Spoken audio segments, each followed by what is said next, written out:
आज की इस भागदौड़ वाली जिंदगी के अंदर जहां हर एक इंसान एक दूसरे से आगे निकलने की होड़ में भागता चला जा रहा है और उस भागदौड़ के अंदर वो ये नहीं देख पा रहा है कि वो किसके साथ अच्छा कर रहा है और किसके साथ बुरा कर रहा है। लेकिन इस दौर के अंदर भी हमारे साथ में, हमारे समाज में, हमारे चारों तरफ एक आधी पर्सनैलिटी, एक आधा शख्सियत ऐसी जरूर होती है जो अपने साथ साथ अपने समाज को भी आगे लेके चलने की कोशिश करती है और उस कोशिश के अंदर वो कामयाब भी होते हैं। लेकिन ये जरूरी है कि जब वो इस यात्रा पे निकलते हैं अपने आप को और अपने समाज को साथ लेके चलने के लिए, तो इसके अंदर जैसे इंग्लिश में बोला जाता है लेग पुलिंग, यानी कि पीछे खींचने वाले लोग भी होते हैं। लेकिन जिसका मकसद नेक है, जिसने बना लिया अपना मकसद कि उसको आगे निकलना है और समाज का उद्धार करना है और समाज के जो लोग हैं उनको एक सही रास्ता दिखाना है और सही तरीके से उनको साथ में लेके चलना ताकि वो गलत चीज़ों से भ्रमित ना हो, ऐसे भी लोग हमारे बीच में मौजूद हैं, जिनमें से आज हम मिलने जा रहे हैं एक ऐसी ही शख्सियत से। उससे पहले दोस्तों, आप सभी का स्वागत है और सभी को नमस्कार है मेरे इस पॉडकास्ट के अंदर। मैं आपका दोस्त नवीन पवार आज आपको एक ऐसी शख्सियत से मिलवाने जा रहा हूँ जिन्होंने अपने जीवन काल के अंदर अपनी पर्सनल लाइफ को तो लिया ही है साथ में, लेकिन उससे ज़्यादा तवज्जो, उससे ज़्यादा अहमियत अपने समाज के उत्थान के लिए और अपने धर्म को एक सही दिशा में ले जाते हुए, अपने समाज के लोगों को सही रास्ता दिखाते हुए अपने जीवन का व्यापन कर रहे हैं और लोगों को साथ में जोड़ के चल रहे हैं। लेकिन ये यात्रा इतनी आसान नहीं है, दिक्कतें उनको भी बहुत आ रही हैं और आप ये मान के चलिए कि इन दिक्कतों के साथ में उनकी लेग पुलिंग, उनके साथ में लोग जो उनको पीछे खींचने की कोशिश कर रहे हैं, ऐसे भी बहुत हो रहे हैं। जहाँ तो हम नहीं कह पाएंगे, आप उन्हीं की जुबानी सुनेंगे इस बात के लिए। तो आइए वेलकम करते हैं हमारे पूजनीय श्री अशोक महाराज जी का। हमारे स्टूडियो में इनका स्वागत है। अशोक महाराज जी, आपका स्वागत। नमस्कार। वही महाराज, एक छोटी सी बात मैं आपसे पूछना चाहूँगा कि ये जो आप जिस मिशन के साथ में जुड़े हुए हैं, इसके बारे में बात करने से पहले मैं चाहता हूं कि एक बार ना आप अपने जीवन परिचय हमारे जो भी दर्शक हैं इन सबको दीजिए और आपको इस चीज़ की प्रेरणा कहाँ से मिली। ऐसा क्या किक स्टार्ट था आपके साथ में कि जो आपको इस यात्रा की तरफ आकर्षित किया और आपने ये डिसाइड किया कि नहीं, मुझे इस काम को लेके आगे चलना है। तो आप जरा इस बारे में हमारे सबको बताइए। सबसे पहले मैं अपना नाम ना लेकर अपने पिताजी का नाम लूँगा। मेरे पिताजी श्री राम्य प्रधान जी के नाम से दिल्ली दरबार में जाने जाते थे। मैं यहाँ पे एक छोटी सी बात पूछना चाहूँगा कि जैसे जिससे हमारे श्रोतागण को इस बात का कि जो दिल्ली दरबार आप बोल रहे हैं, ये दिल्ली दरबार थोड़ा सा आप बताएंगे क्या चीज़ है ये? दिल्ली दरबार बाबा खाकसा ब्रह्मचारी जी की समाधि है और वो समस्त वाल्मीकि समाज का एक मुख्य केंद्र रहा है आस्था का। वहाँ बाबा शिवसिया पीर महाराज जी और सतगुरु कवल सिया ब्रह्मचारी जी का डेरा है। तीनों दरबारों को एक साथ चलने की प्रेरणा दी जाती है। ये जो आपका दिल्ली दरबार है, ये कहाँ पे स्थित है? दिल्ली दरबार है Rana Pratap Bagh, bank colony, GT Karnal road पर स्थित है। और वहाँ जो है मेरे पिताजी बाबा राम्य प्रधान जी के नाम से जाने जाते थे। अब उनका स्वर्गवास हो गया है। मेरा नाम अशोक है। जब से हमने होश संभाला है हम इस सत्संग से जुड़े हुए हैं, लेकिन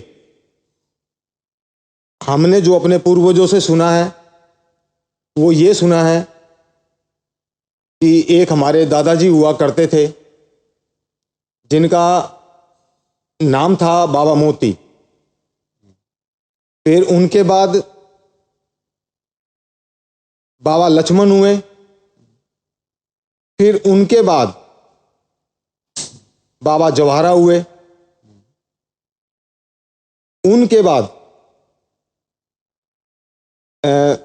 बाबा मंगत जी हुए, जिन्होंने बाबा शिवशाह पीर महाराज जी से अमृत धारण किया।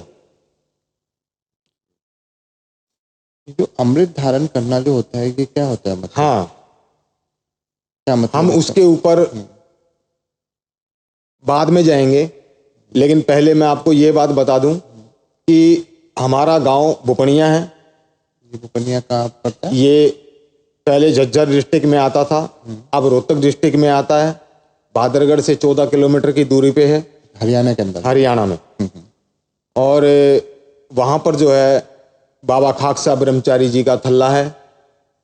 बाबा खाकसा ब्रह्मचारी जी वहाँ आते थे, और हमारे जो बाबा मोती जी थे, हमारे दादा,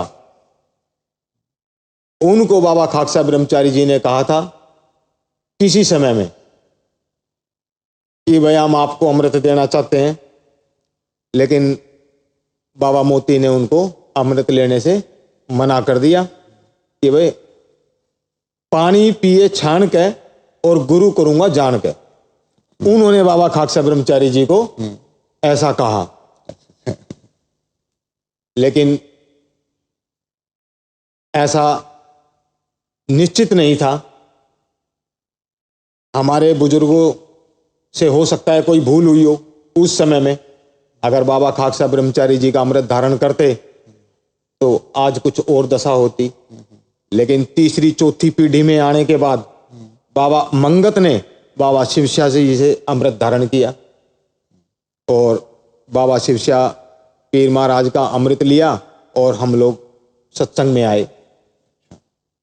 तो यानी लेकिन सत्संगी हम 7 पीढ़ी से हैं। उससे पहले वो लोग भी सत्संगी थे, मगर नाथ गरियाने से थे। सत्संगी थे। देखो, सत्संग जो है ना, वो किसी धर्म संप्रदाय या मत पंथ का नहीं होता है। सत्संग तो सर्वशक्तिमान है, वो सबके लिए होता है। किसी एक प्राणी के लिए सत्संग नहीं होता है। सत्संगी थे, सत्संगी हैं, और आगे भी ये कोशिश करेंगे कि सत्संगी बने रहें। महाराज जी, मैं एक छोटी सी बात आपसे यहाँ पूछना चाहूँगा। ये जो हमारे आप बार बार नाम ले रहे हैं श्री श्री कंवल शाह ब्रह्मचारी जी का, आप थोड़ा सा इनके बारे में बताइए कि ये मतलब जैसे आपने बताया कि आपके दादाजी यानी कि आपके पिताजी के पिताजी जी, तो वो भी इनसे मिले, ठीक है, तो आप भी इनसे मिले थे कंवल शाह जी। तो इनकी उम्र लगभग कितनी रही होगी, मतलब कितना टाइम इन्होंने यहाँ पे, मतलब अभी क्या है इनका, थोड़ा इनके बारे में बताइए हमारे दर्शकों को। मैंने साक्षात दर्शन किए हैं सतगुरु कंवल शाह ब्रह्मचारी जी के, और दिल्ली दरबार में काफी लंबा समय हमने उनके साथ बिताया है। लेकिन मैं आपको एक सच्चाई से अवगत कराता हूं कि उस समय, जिस समय बाबा कंवल शाह ब्रह्मचारी जी ब्रह्मलीन हुए, हम इस स्थिति में नहीं थे कि हम उनसे बात कर सकें।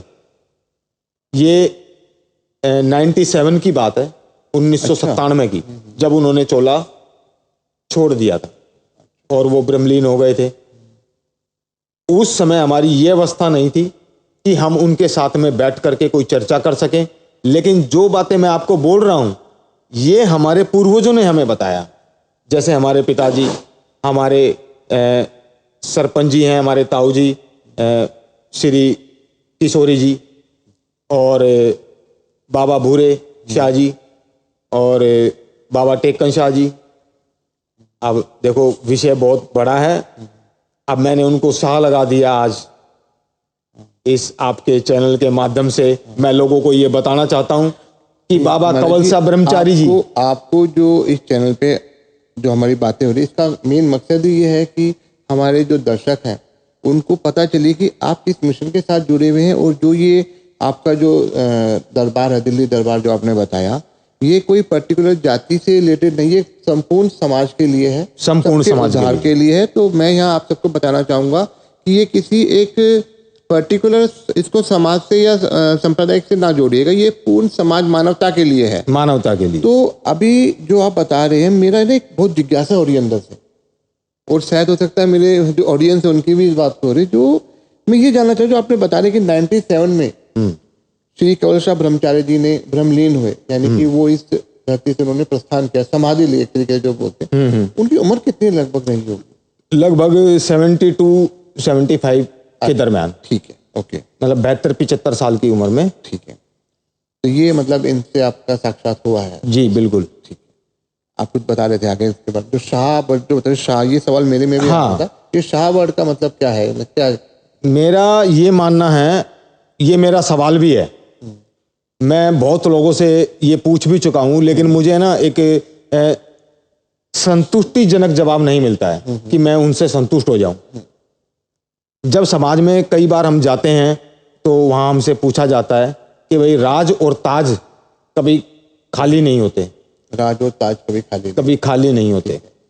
ठीक है, उसी के आधार पर मैं बोल रहा हूं कि बाबा गुलाब शाह ने अपनी गद्दी जो है वो बाबा भौर शाह जी को सौंप दी।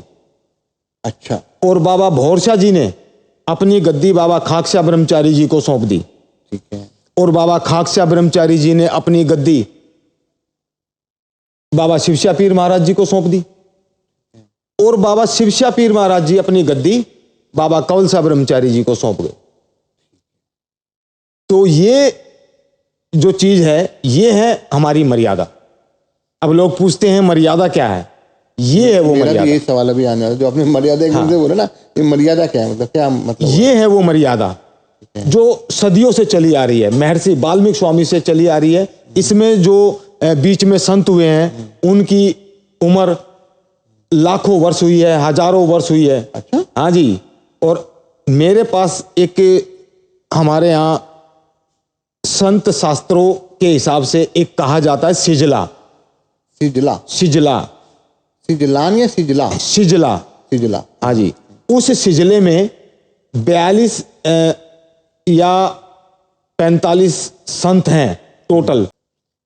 तो ये जो सिस्टम है, ये मर्यादा कहलाता है। उन्होंने उनको सौंप दिया, उन्होंने उनको सौंप दिया, उन्होंने उनको सौंप दिया। तो मेरा ये सवाल है लोगों से जो इस धर्म मर्यादा को मानते हैं, उन लोगों से, कि क्या बाबा कवल शाह ब्रह्मचारी जी इस मर्यादा को तोड़ सकते हैं? ये उन लोगों ने कैसे एक्सेप्ट किया कि वो इस मर्यादा को तोड़ सकते हैं? मैं नहीं मानता। किन लोगों ने एक्सेप्ट की ये बात? जो लोग आज वहां पर ये कह रहे हैं कि अभी जो मेरे को एक लेटर लिखा गया था, उसमें उन्होंने ये कहा कि सतगुरु कवल शाह ब्रह्मचारी जी ये कह कर गए हैं कि आगे आने वाले समय में संभावना है कि कोई संत ही नहीं होगा। नहीं, ये लेटर किन्होंने लिखा आपको? ये मैं 3 आदमियों का नाम लूंगा इसमें पर्टिकुलर। मैं पूरे समाज को नहीं जोड़ना चाहता हूं इससे, क्योंकि पूरे समाज को इस बात से कोई लेना देना नहीं है। मेरे पास जो लेटर आया उसमें 3 आदमियों के सिग्नेचर हैं। नहीं, ये लेटर मैं यहाँ जानना चाहूंगा कि हम थोड़ा सा अलग ट्रैक पे आ गए। जो लेटर की आप बात करिए, लेटर है क्या? किस चीज का लेटर भेजा गया, आपको क्यों भेजा? वो भी मैं आपको बताऊंगा। हाँ। ये जो लेटर आया है मेरे पास, ये हमने एक लाहली के अंदर, लाहली गांव है हरियाणा में। अच्छा अच्छा। रोहतक से 6 किलोमीटर के डिस्टेंस पे, भिवानी रोड पे। अच्छा, ठीक है। वहां गांव ने मंदिर स्थापना करने के लिए जमीन दी। गांव वालों ने दी? गांव वालों ने, ठीक है। गांव ने जमीन दी। वहां पर उस जमीन की कोई रेख देख नहीं हो रही थी। अच्छा। तो कुछ समय पहले लाहली गांव से कुछ लोग दिल्ली दरबार आए। अच्छा। और उन्होंने मुझसे बैठ करके बात की, महाराज हम आपको लाहली ले जाना चाहते हैं। तो मैंने उनको कहा भाई किस लिए? वहां पर हमारे पास कोई ऐसा आदमी नहीं है जो उस कार्य को संपन्न कर सके। तो मैंने कहा भाई देखो, पहले मैं जगह देखूंगा, फिर मैं आपको बताऊंगा। तो मैं वहां गया, मैंने जाकर जगह देखी, बड़ी प्यारी और खूबसूरत जगह थी। मैंने उनको आश्वासन दिया कि मैं आपके साथ हूं, कार्य आप करो, मैं आपकी हेल्प करूंगा, समाज के सामने हाथ जोड़ूंगा, उसके पैर पकड़ूंगा, मैं डोर टू डोर जाऊंगा और लोगों को वाल्मीकि स्वामी के लिए उत्साहित करूंगा कि आप जो है उस मंदिर में आए और हमारा साथ दें। तो ये जो जगह आप देखने गए थे तो वहाँ मंदिर वंदिर बना हुआ था पहले? नहीं, वहां कुछ नहीं बना हुआ था, अच्छा, खाली जगह थी बस? खाली जगह थी। और वहां जाकर के हमने मूर्ति की स्थापना कर दी। अच्छा, मूर्ति स्थापना भी कर दी? जी हाँ, वहां मूर्ति की स्थापना कर ये दी। लोग कब आए थे आपके पास? ये लोग आए थे मेरे पास लगभग 2.5-3 साल पहले। अच्छा, और वो जगह उनको कब से मिली हुई थी? वो जगह मिली हुई है उनको 2011 से। मतलब 2011 से वो आपके पास अब आए, यानी कि 12-13 साल से कोई देख रेख नहीं थी? कोई देख रेख नहीं थी वहां पर। अच्छा, अब आए थे मेरे पास, तो मैंने 2 साल के अंदर हाँ, वहां पर मूर्ति की स्थापना कर दी ये तो बहुत बड़ी और achievement पूरे है आपके लिए। समाज ने मेरा साथ दिया है। तो ये जो मूर्ति स्थापना आपने की है, तो इसका कोई आपने समारोह किया था या जैसे उसमें क्या किया एक 5 अप्रैल 2024 को, अच्छा, अभी इसी साल? अच्छा, मैंने वहां एक प्रोग्राम रखा। उस प्रोग्राम में 12-13 संत जो है वाल्मीकि समाज के, चाहे वो किसी भी धर्म से, किसी भी संप्रदाय से, किसी भी मर्यादा से अटैचमेंट हो, लेकिन वो हैं वाल्मीकि समाज के संत। मैंने उनको बुलाया और उनके संज्ञान में यह बात डाली और उनसे ये पूरा का पूरा कार्यक्रम कराया। आप उनमें से एक दो के नाम लेना चाहेंगे? हाँ, मैं जैसे अपने संत हैं वो गिरधारी नाथ जी, ये कहाँ से? ये नई पंजाब से। अच्छा अच्छा, हाँ, अमृतसर से। और जैसे अपने दिल्ली से हैं बाबा विवेकनाथ जी। अच्छा, वो दिल्ली से हैं? जी हाँ, ये सब लोग आए थे वहाँ? ये नेहरू पार्क में उनका आश्रम है, प्राचीन आश्रम है काफी। ये सब लोग वहाँ आए थे और उनके साथ में 10-12 संत और भी थे, जो उदयपुर से, जोधपुर से, MP से। यानी कि हम ये कहें कि पूरा हिंदुस्तान आप पहले गाँव में? हाँ, मुझे तो ऐसा ही लग रहा था कि पूरा हिंदुस्तान मेरे साथ है। अच्छा अच्छा, तो हाँ, तो ये जो चीजें हैं, ये इन सब लोगों ने मिलकर के साथ दिया और आज हम उस मुकाम पर हैं कि दिल्ली जो दरबार है, जहां मेरा जन्म हुआ, मेरी जन्मभूमि से ही मुझे लेटर लिखा गया। उन्होंने ऐसा प्रदर्शित किया है लोगों के बीच में हमारी छवि को कि हम जो है वो क्या बोलते हैं उसको, शेर की खाल में भेड़िए। आपको बोला है? जी, अच्छा, शेर की खाल में भेड़िया। और बापू आशाराम जैसा चरित्र, और आशाराम जैसा? जी हाँ, और बापू राम रहीम, गुरमीत राम रहीम जैसा चरित्र उन्होंने लोगों के बीच में मेरे साथ जोड़ के, महाराज जी एक बात बताओ, ये प्रदर्शित किया लोगों जो के आप बीच। बात कह रहे हो, ये जो लेटर उन्होंने आपको दिया है, अगर मैं गलत नहीं हूँ तो आप इस लेटर की बात कर रहे हैं? ये लेटर जो आपको दिया गया है 11 अप्रैल 25 को?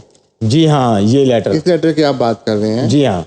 तो मैं थोड़ा सा यहाँ बताना चाहूँगा, ये एक लेटर लिखा गया था महर्षि वाल्मीकि मंदिर सुधार समिति खाकसा ब्रह्मचारी जी की समाधि के लेटर हेड पे एक लेटर है जो कि 11 अप्रैल 2025 को लिखा गया था। पूरा पढ़ पाना तो यहाँ के इस माध्यम से पॉसिबल नहीं होगा, लेकिन हम इसको डालेंगे, आप डिस्क्रिप्शन में इसको पढ़ सकते हैं। इसके अंदर ये लिखा गया है कि आपने जो है अपने समारोह में स्टेज पे चढ़कर जो है बाबा कवलशा ब्रह्मचारी जी और अन्य संतों के नारे लगाए हैं। जी, तो नारा लगाने में क्या आपत्ति है? नहीं, नारा एक सार्वजनिक चीज है, उसको कोई भी लगा सकता है। और दूसरी बात ये यहाँ तक ये बात को कह रहे हैं, जो आपकी बात है कि भेड़िया शेर की खाल पहनकर शेर होने का दावा करे। अच्छा जी, और आशाराम जी और राम रहीम जी का उदाहरण इनको दिया, यानी कि अगर मैं यहाँ गलत नहीं हूँ, आशाराम और राम रहीम की जो इस वक्त है हमारे माननीय न्यायालय द्वारा उनको कन्विक्ट कर दिया गया, यानी उनका दोष सिद्ध कर दिया गया है, जो कि बहुत ही गहन प्रकार का उनका दोष है जो अपराध उन्होंने किया। तो उससे आपकी तुलना करना मतलब क्या कारण है? ऐसा क्या है इसके अंदर उन्होंने ऐसा अब किया? ये चीज तो वही लोग बता सकते हैं जिन्होंने ये सब लिखा है। महाराज जी, जब ये लेटर आपको मिला है तो आपने इसका जवाब नहीं दिया क्या कुछ? नहीं, अभी तक तो मैंने कुछ नहीं कहा है किसी को भी। हाँ। लेकिन जो मेरी लीगल टीम है, भगवान वाल्मीकि साधना आध्यात्मिक ट्रस्ट के नाम से जो मेरी लीगल टीम है, ये अब ट्रस्ट वो आपकी बनी हुई है? जी हाँ, बिल्कुल बनी हुई है। तो ये ट्रस्ट रजिस्टर्ड है? जी हाँ, ट्रस्ट रजिस्टर्ड है और संपूर्ण भारत के लिए रजिस्टर्ड है, अच्छा, all over India? All over India. अच्छा, तो इसमें आपकी लीगल टीम है? जी हाँ, मेरी लीगल टीम है। तो ये जो लीगल टीम है आपकी, इसमें कौन कौन है आपकी? कौन है मतलब आपने इसमें लीगल टीम बोले तो वैसे है या वकील वगैरह है या कौन है? नहीं नहीं, इसमें सब लोग शामिल हैं, बड़े अच्छे अच्छे लोग हैं और वकील भी हैं और कुछ लोग पुलिस में हैं, वो भी हैं। अच्छा। और मजिस्ट्रेट तक शामिल हैं। Very good. तो इन्होंने इसका जवाब दिया है? इन्होंने जो भी जवाब दिया है वो देंगे, और वो जो भी देंगे ना वो अच्छा ही देंगे, ये मेरा मानना है। नहीं, ये तो जो बात आप बता रहे हो ये तो वाकई में चिंताजनक बात है कि ऐसे लोगों से आपकी तुलना करना, जब आप इतना अच्छा काम कर रहे हो, धर्म के साथ जुड़े हो, तो अगर आपकी तुलना ऐसे लोगों के साथ की जा रही है तो वो तो अपने आप में एक दंडनीय अपराध है। चलिए, आपकी लीगल, उम्मीद करते हैं कि आपकी लीगल टीम इतना सक्षम होगी कि इस बात का जवाब अच्छे से उनको दिया जा सके। महाराज जी, एक चीज़ और बताइए आप मुझे यहाँ पे, जो ये बातें आप हमें बता रहे हो अपने धर्म के बारे में, ये किसी ग्रंथ में या किताबों में भी कहीं लिखी हुई है? नहीं, ऐसा कुछ नहीं है इसका? नहीं। ठीक है। तो ये संतों की बातें हैं। और देखो, साख जो है ना वो दो प्रकार की होती है, एक संत साख और एक शास्त्र साख। ठीक है।